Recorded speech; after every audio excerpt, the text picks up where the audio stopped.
Tezkor xabar. Afg'onistonda kuchli yog'ingarchilik oqibatida 61 kishi halok bo'ldi. Assalomu alaykum azizlar, kun xabari kanaliga xush kelibsiz. Agarda kanalimizda yangi bo'lib turgan bo'lsangiz, videorolikimiz ostiga bardona like tugmachasini bosib kanalimizga obuna bo'lib qo'yishni unutmang.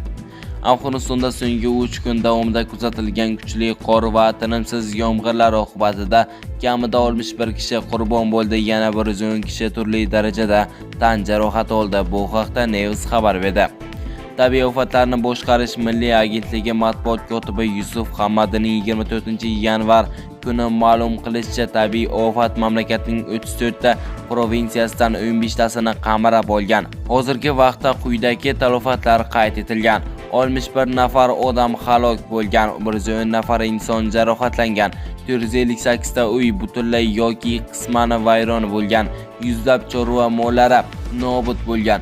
Agentlik vakili provinsiyalardan qo'shimcha ma'lumotlar kelib tushishi bilan ushbu raqamlar yana oshishi mumkinligini ta'kidladi.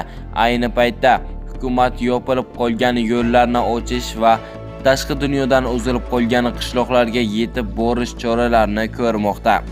Sizga kelmoqchi bo'lgan ma'lumotlarimiz mana shulardan iborat edi. Bizni kuzatishda davom eting.